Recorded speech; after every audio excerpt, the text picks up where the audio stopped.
Bonjour à toutes et à tous, bienvenue dans Point de vue. Aujourd'hui nous sommes dans un site exceptionnel, l'Aiguille du Midi. Ce site est à la fois un haut lieu de l'alpinisme, c'est à la fois un site touristique et c'est un lieu témoin du réchauffement climatique. Alors quel aménagement de la montagne et quelle évolution de la montagne?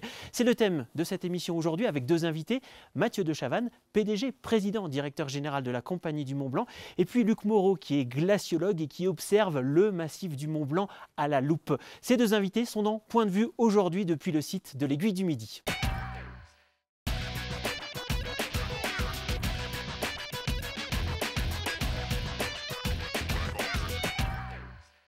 La montagne évolue, la montagne bouge. On a le plaisir aujourd'hui d'être dans l'aile Mont Blanc de l'Aiguille du Midi. L'Aiguille du Midi qui est l'une des portes d'entrée du massif du Mont Blanc. Ce massif du Mont Blanc est en mouvement. Alors depuis une trentaine d'années, un scientifique observe ce massif. On a le plaisir d'être avec Luc Moreau. Luc Moreau, bonjour. Bonjour. Vous êtes donc glaciologue et vous observez depuis une trentaine d'années l'évolution de ce massif du Mont Blanc. Massif du Mont Blanc qui compte combien de glaciers ? Alors, ce massif compte une centaine de glaciers, 101 glaciers exactement. 101 glaciers exactement. Entre la France, l'Italie, la Suisse. C'est ça, il faut bien compter les trois pays. Les trois pays. Pour ce massif du Mont Blanc qui fait à peu près 30 km de long, c'est ça ? Oui, un petit peu plus, oui. Une quarantaine de longueur, une quinzaine, 10-15 de large. Et alors vous, scientifiques, vous observez, vous mesurez combien de glaciers ? On ne mesure pas tous les glaciers parce qu'il faut du temps pour mesurer les glaciers, entre la neige qui tombe l'hiver, la glace qui fond l'été. Et alors dans le massif, avec mes collègues de Grenoble, du laboratoire de glaciologie, on mesure dans le massif, il y a à peu près 3-4 glaciers qui sont bien surveillés chaque année. Et qui sont ? Et qui sont Argentière, le glacier d'Argentière, la mer de glace d'abord, le glacier du géant mer de glace, le plus grand glacier français, 12 km de long, ouais. 30 km², le glacier d'Argentière, donc un petit peu plus petit, mais quand même le deuxième glacier français. Le glacier du Tour, il y a quelques mesures, tout ça c'est pour l'hydroélectricité. Et le glacier des Bossons, on ne mesure que la longueur du glacier. Enfin, il y a quelques petits points de mesure comme ça sur d'autres glaciers. Voilà, il y a 2-3 glaciers qui sont bien mesurés dans le massif. Alors, votre travail, observer et mesurer ces glaciers, ça consiste en quoi réellement? Ça veut dire que vous regardez l'état de fonte du glacier, comment? Alors, en effet, aujourd'hui, on parle beaucoup des glaciers parce que c'est l'élément qui réagit le plus vite au changement climatique, puisqu'on va parler changement climatique aussi. C'est le climat qui crée le glacier et c'est le climat qui le fait disparaître. Donc nous, pour mesurer un glacier, on est obligé de mesurer sa masse, sa variation de masse. Donc la neige qui tombe l'hiver, à la fin de l'hiver, on mesure l'épaisseur de neige tombée. L'alimentation, c'est l'alimentation en eau solide du glacier qui va se transformer en glace. Et à la fin de l'été, on mesure l'épaisseur de glace que le glacier a perdue par la fonte. Et on fait le bilan chaque année, le bilan de masse, comme un bilan comptable, comme un compte en banque. Comment vous faites ce bilan on ne peut pas peser tout ça, enfin, c'est quoi ça se passe? Alors comment? en fait, à la fin de l'hiver... C'est approximatif? Non, pas du tout. Non, on a des points de mesure qui sont toujours les mêmes, toujours aux mêmes endroits. On carotte la neige, on mesure l'épaisseur de neige qui est tombée pendant l'hiver. On parle d'équivalent en eau, parce que la neige, comme on le sait tous, a des densités différentes, surtout quand on pratique le ski. Et à la fin de l'été, on a aussi des balises qu'on plante dans la glace et qui va ensuite émerger au fur et à mesure que le glacier fond. Et donc on mesure l'émergence des balises qui sont toujours placées au même endroit.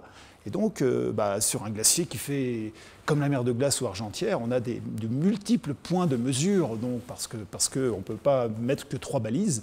Et donc c'est quand même mesuré bien précisément, voilà, donc, les recettes par la neige, les dépenses par la fonte. Plus les appareils photo?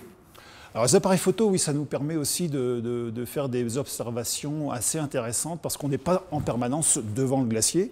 Et donc on a aussi des informations par l'image. On peut faire des mesures par l'image, donc avec des petites choses en 3 dimensions, en photogrammétrie. Et puis aussi, voilà, ça nous permet de voir comment le glacier a évolué entre 2 points de mesure, parce qu'on n'est pas sur le glacier en continu. Donc des appareils photo qui sont là, installés en permanence, en train d'observer le glacier, c'est ça, et qui font voilà. des photos toutes les combien? Alors on fait des photos toutes les heures, toutes les 2 heures, voilà, ça dépend des endroits, voilà, bon. On a d'autres appareils un peu à l'étranger, à droite à bas. Au Groenland, on ne fait qu'une photo par jour parce qu'on n'a pas beaucoup d'énergie. En 30 ans d'observation de ces glaciers, quand vous avez démarré dans les années 87, finalement, qu'est-ce qui vous surprend le plus? Vous ne vous attendiez pas à quoi en 1987 par rapport à aujourd'hui? Oui. En fait, dans les années 80, 70, 80, 85, 86, 87, les glaciers étaient en crue. Et parce que les hivers étaient bien enneigés, les étés un peu pourris, comme on dit, pour le tourisme, c'était pas terrible à l'époque. Et donc les glaciers grandissaient, avançaient plus vite, apportaient de plus en plus de glace, et la crue était exponentielle. Et depuis les années 90, les étés sont chauds, et donc les glaciers ont perdu beaucoup de masse, ralentissent en vitesse, se raccourcissent en longueur. Et donc on ne s'attendait pas à ce que les glaciers perdent 2 fois plus qu'ils avaient gagné dans les années 80. La mer de glace a perdu 100 mètres d'épaisseur au niveau du Mont-en-Verne, sur la partie terminale. Et aujourd'hui, on a 100 mètres d'escalier à descendre, et ça, c'est... En fait, on se rend compte que le glacier, c'est l'élément qui réagit le plus vite au climat. Ils réagissent très très vite, ces glaciers. Ils réagissent, mais du coup, ça veut dire qu'on peut craindre une disparition à l'échelle de l'homme? Alors, pour les petits glaciers, oui, on sait que dans les Pyrénées, les glaciers, mon collègue Pierre-René, qui mesure les glaciers des Pyrénées, dans 20-30 ans, il n'y en aura plus parce qu'ils sont réduits. Ils font 500 mètres, 1 km. Et pour les glaciers du massif du Mont-Blanc, c'est pareil. Les petits glaciers vont se réduire. C'est vrai qu'ils ont déjà connu cet état-là, mais il n'y avait personne, ça ne concernait personne, et c'était complètement naturel à l'époque. Et donc, voilà, on sait que les glaciers vont continuer de se réduire. Bon, c'est pas si simple, parce que chaque glacier a sa manière de réagir au climat, mais bon... Alors justement, comment ces glaciers réagissent? Il y a peut-être une probable disparition pour certains glaciers. Pour d'autres, ça pourrait être quoi comme phénomène? Une espèce de cassure, une modification de leur glissement, puisqu'ils glissent ces glaciers, hein. Oui. Oui, ça c'est une bonne question. En fait, il y a 2 types de glaciers pour simplifier, dans le monde d'ailleurs. Il y a des glaciers à température négative qui sont collés au rocher. -2, -3 degrés, ça suffit pour que le glacier reste collé. Les glaciers suspendus, c'est forcément des glaciers qui sont froids, on appelle ça des glaciers froids. Et des glaciers qui glissent parce qu'à la base, la glace est au point de fusion. Et par exemple ici, à l'aiguille du Midi, on a le glacier du Géant, donc ce beau glacier du Géant qui alimente la mer de glace. Et là, on sait que la neige fond l'été. D'ailleurs, toute la neige qui est tombée cet hiver a fondu. Et donc, il y a de l'eau dans la neige, ça fabrique une matière qu'on appelle de la glace imperméable, qui est à 0 degré. Et là, le glacier peut glisser sur son lit rocheux. On appelle ça des glaciers tempérés. Glaciers froids, glaciers tempérés. Et aujourd'hui, avec bien sûr ce changement climatique, on peut s'attendre à ce que les glaciers froids qui sont dangereux pour les populations, c'est-à-dire ceux qui sont placés au-dessus des couloirs d'avalanche de neige, peuvent lâcher plus de glace et déclencher des avalanches importantes. Et voilà, aujourd'hui, c'est vraiment la raison pour laquelle on continue de mesurer les glaciers, pour la sécurité des populations, parce qu'il y a ce changement climatique et les glaciers froids peuvent devenir tempérés. Ces glaciers qui glissent, ils glissent de plus en plus vite avec le réchauffement climatique? On se rend compte en effet parce qu'il y a des glaciers qui sont bien mesurés, aménagés aussi par le dessous, notamment au glacier d'Argentière où on a des accès par les captages hydroélectriques donc de la Société des Mossons. On se rend compte que les pressions d'eau accélèrent la masse du glacier et donc en effet l'hydrologie, l'eau sous le glacier est importante pour la vitesse de glissement. L'eau fonctionne un peu comme un roulement à billes?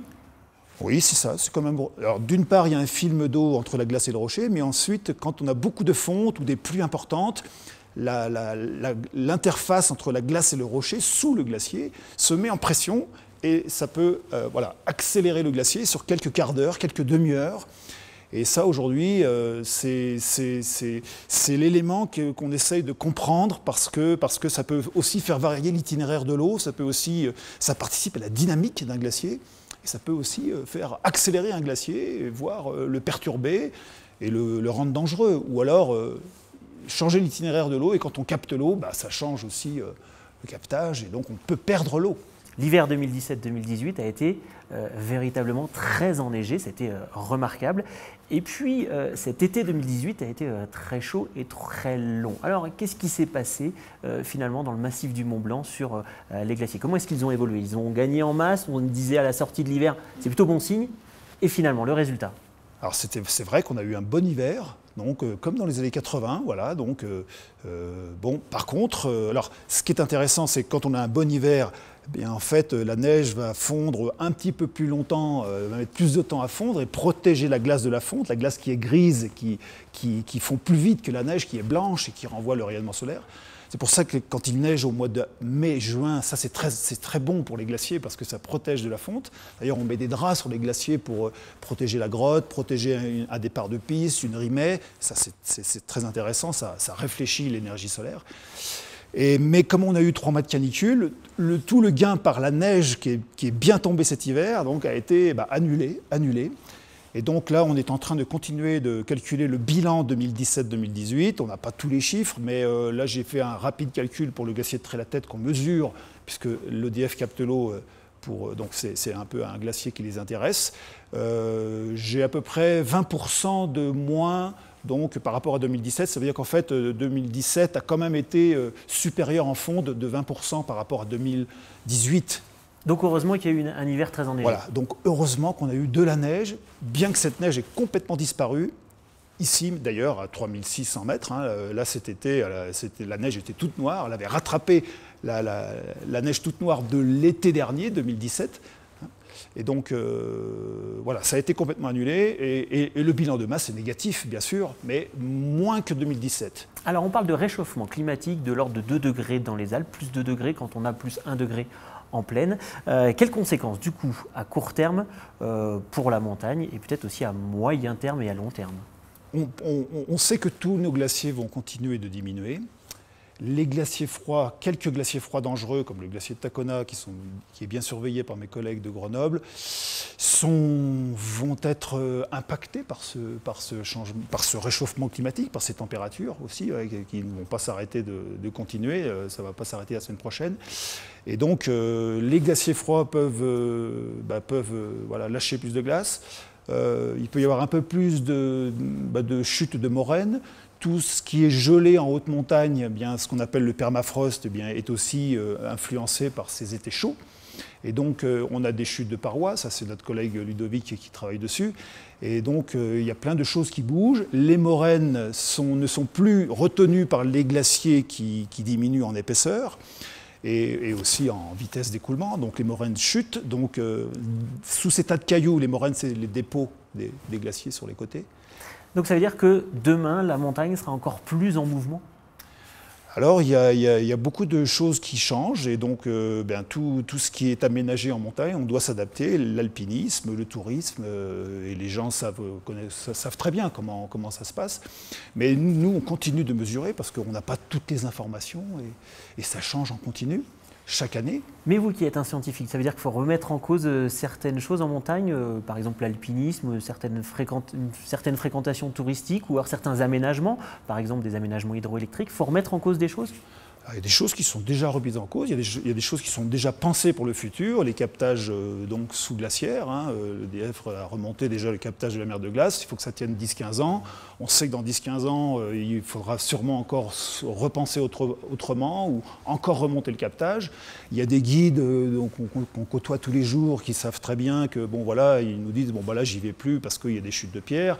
Là maintenant, il y a des voies supplémentaires parce que les glaciers diminuent, donc ça libère des terrains qui sont au gel-dégel, alors qu'avant c'était protégé par la glace, protégé par des moraines qui chutent. Et donc il y a des zones dangereuses, des nouvelles zones, des glaciers qui remontent sur des pentes très raides, qui lâchent un peu plus de glace, donc comme le glacier de la Charpoix, comme ces glaciers-là. On a des appareils photo aussi automatiques, ça permet aussi de bien regarder les dangers de ces nouveaux environnements. Enfin, c'est l'environnement, mais qui fluctue, parce que là, on est dans des zones où le climat varie intensément, parce que justement, on a des étés chauds depuis 25 ans. Luc Moreau, vous donnez un calendrier à 15-20 ans. Est-ce que vous pouvez donner un calendrier un peu plus lointain ou c'est trop compliqué? Nous, on aime bien parler de changement climatique, pas que de réchauffement climatique, parce que ça concerne aussi les précipitations. Et donc, on sait que les températures vont continuer d'augmenter, parce que aussi, bien sûr, hein, on amplifie l'effet de serre naturel, donc voilà. Mais par contre, en ce qui concerne les précipitations, on n'a aucune certitude. Hein, voilà, c'est vraiment l'incertitude chaque hiver. Comment on va recevoir la neige? Est-ce qu'elle va être importante comme cette année ou pas? Et ça permet de protéger un peu plus longtemps nos environnements de haute montagne. Et donc, on a 10, 15, 20 ans. Dans le changement climatique, voilà. Il faut en tout cas bien observer aussi ces précipitations et notamment neigeuses. Oui. C'est bien ça ce qu'il faut comprendre par rapport à ce fameux réchauffement climatique. C'est aussi ça ce que vous mettez en avant. Hein. Voilà. Oui, c'est l'alimentation des glaciers, puis c'est la protection de ces zones gelées qui en ce moment se déstabilisent, dégèlent. Et quand on a des remontées mécaniques en altitude, voilà, c'est bien que ça reste stable. Luc Moreau, merci à vous. On rappelle que vous êtes glaciologue scientifique. Un mot de votre dernier ouvrage, pour ceux qui veulent en savoir un peu plus, Dans les secrets de la mer de glace, un ouvrage collectif. collectif avec mes collègues de Grenoble. De Grenoble, différents glaciologues, donc si vous voulez tout savoir sur les secrets de la mer de glace. Merci à vous, Luc Moreau. Merci. L'aiguille du Midi culmine à 3842 mètres d'altitude. Nous sommes ici donc au sommet de cette aiguille dans le massif du Mont Blanc et nous sommes un peu chez vous. Mathieu de Chavannes, bonjour. Bonjour. Vous êtes le PDG, le président directeur général de la Compagnie du Mont Blanc. C'est vous qui êtes chargé d'exploiter l'aiguille du Midi, mais surtout le téléphérique de l'aiguille du Midi qui permet de monter ici, en haute montagne, à 3842 mètres d'altitude. Alors une première question, comment est-ce que l'on appréhende finalement fréquentation touristique et respect de l'environnement? C'est un petit peu votre mission aussi ici à l'aiguille du Midi. C'est le cas à l'aiguille du Midi comme sur les autres sites. Nous, la façon dont on fonctionne, c'est qu'on nous donne des contrats pendant en général une trentaine d'années pour exploiter des domaines. Et la responsabilité qu'on s'inflige, en fait, c'est au moment où on rendra les clés de ce contrat, que l'on laisse des domaines ou des installations en meilleur état qu'au moment où on les a récupérés. Donc ça passe par une gestion qui, en effet, qui est assez pertinente entre faire venir des touristes, leur expliquer cet environnement et des outils pour préserver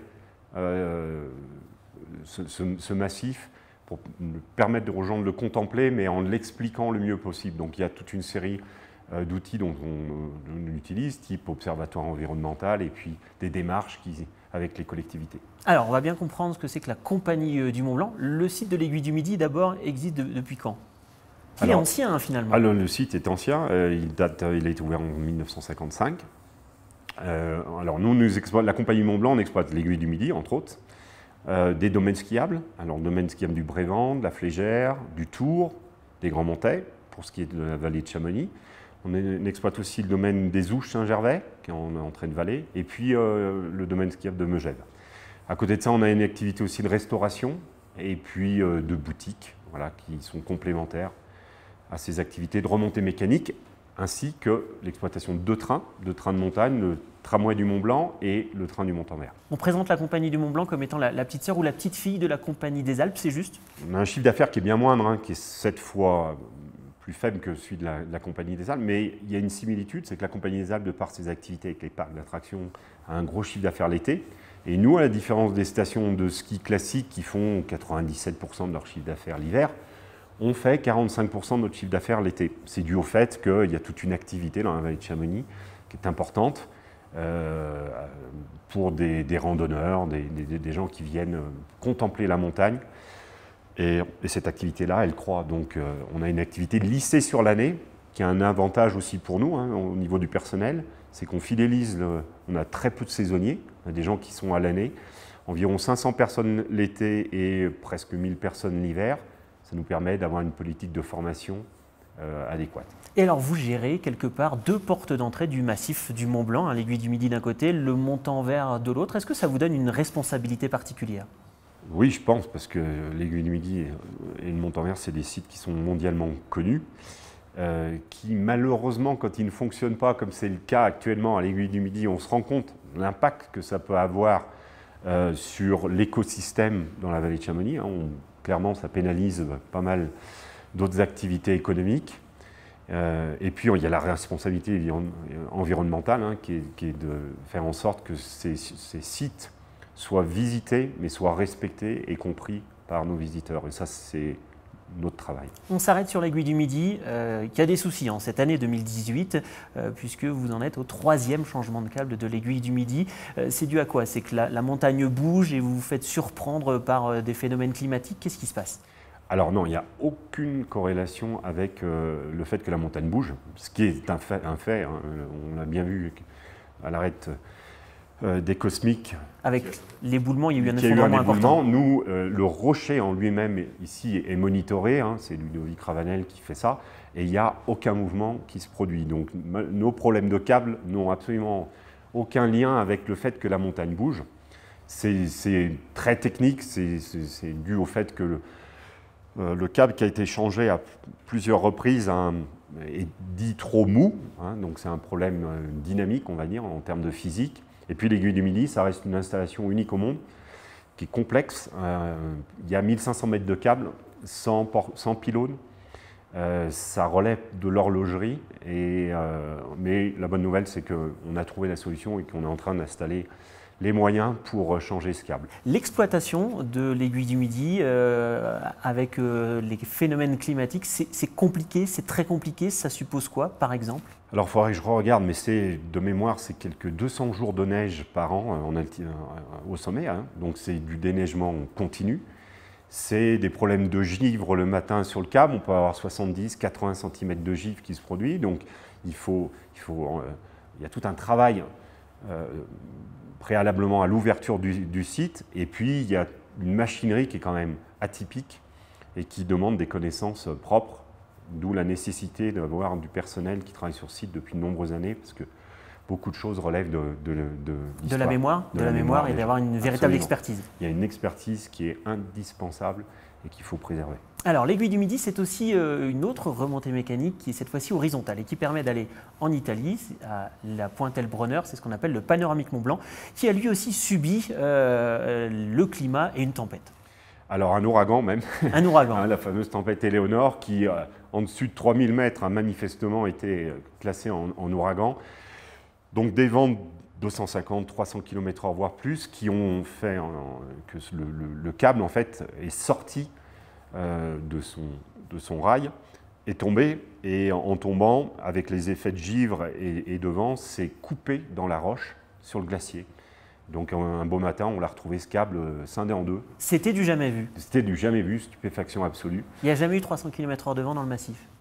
Alors je ne sais pas, ça, je n'ai pas ces données-là, mais peut-être, en tout cas, le cumul de la vitesse du vent, plus le givre et probablement une inclinaison particulière, a fait en sorte que ce câble a déraillé. Or, il est là depuis 1947. Il n'avait jamais déraillé jusque-là, donc il y a eu quand même un phénomène climatique majeur. Donc là, vous avez passé l'été 2018 à réparer ce panoramique Mont Blanc. Absolument. Donc on a entrepris des travaux très importants pour acheminer, parce que la difficulté du travail, c'est d'acheminer le câble à cette altitude. Une bobine comme ça de câble, c'est une vingtaine de tonnes. Impossible d'acheminer ça par hélicoptère, donc il a fallu tirer des lignes depuis Courmayeur pour monter à partir du Skyway, la partie italienne, acheminer ce câble, puis le tendre, et on en a profité pour changer, parce qu'il y a un autre câble qui est parallèle à celui-là, qui était en bon état, mais on en a profité pour le changer, compte tenu du fait qu'on avait les moyens sur place. Vous craignez d'autres intempéries dans le massif du Mont Blanc et peut-être une accélération de certains phénomènes?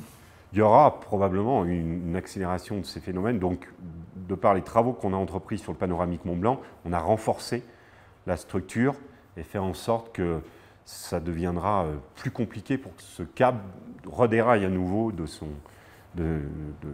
son système de poulie. Donc, on a pris des mesures de prévention, on va dire. Et c'est vrai que les intempéries, le climat qui est en train de se modifier, vous y êtes attentif ou pas? On y est attentif, très vigilant, notamment l'été. Je vous le dis assez souvent, il y a quelques années de ça, les travaux que l'on faisait sur des installations, que ce soit des gazex ou des remontées mécaniques ou de la voie de chemin de fer, on y faisait attention, mais il n'y avait pas de danger particulier. Maintenant, ça devient des travaux qui sont dangereux, du fait que la montagne bouge. On le voit, il y a des pierres qui tombent d'un coup, donc ça nécessite pour la préservation de la sécurité de notre personnel, des mesures particulières. On part pour un autre site, le Montanvert. Le Montanvert qui permet d'accéder à la mer de glace, qui maintenant est un petit peu décevant, ce site pour le grand public, puisque la mer de glace, il faut descendre de plus en plus bas, et puis elle est recouverte de cailloux. Ça veut dire que vous êtes contraint de réenvisager, de repenser l'accès à la mer de glace depuis le site du Montanvert. Alors, tout à fait. Nous, on est le porteur de projet pour le compte de la mairie de Chamonix. On travaille, je pense qu'on est quasiment en phase finale pour avoir l'autorisation pour mettre une télécabine qui remontera au lieu dit les Échelets, cette mer de glace. Donc on démantèlera toute l'installation actuelle, le chemin, tout sera remis à l'état naturel. Et ce projet-là, il s'inscrit aussi dans le cadre d'un centre d'interprétation des glaciers et du climat, dans lequel l'idée c'est d'expliquer aux gens à la fois l'histoire du site du Montanvert, comment naît un glacier, comment vit un glacier, le futur d'un glacier, et puis d'expliquer aussi les évolutions du climat avec des jeux ludiques, parce qu'il faut que ça soit ludique et il y ait un peu de sensationnel aussi, parce que les gens sont en vacances, cet environnement dans lequel se trouvent les gens. Donc on a un gros projet qui devrait, je l'espère, commencer d'ici peu, si la mairie nous le confie. En tout cas, pour l'instant, on porte ce projet au niveau technique pour le compte de la collectivité. Vous n'avez pas bien le choix quand même, vous êtes obligé de, à chaque fois, vous adapter à l'évolution de la montagne, clairement. Oui, il n'y a pas le choix, mais c'est ce qui rend aussi le travail intéressant. C'est qu'on peut, de par ces démarches-là et avec la technologie dont on bénéficie actuellement, mieux expliquer cet environnement. Et il y a une vraie demande de la part des touristes, hein, on le voit, ils s'intéressent au milieu, ils veulent comprendre. C'est la question que j'allais vous poser. Certains disent oui, mais on aménage la montagne, il faudrait la laisser complètement naturelle. Et en même temps, pour vous, c'est aussi une manière d'expliquer le changement et les modifications? Oui, nous ce qu'on essaye de faire, c'est d'expliquer aux gens, parce qu'on part du principe que quand on aime quelque chose, on le protège.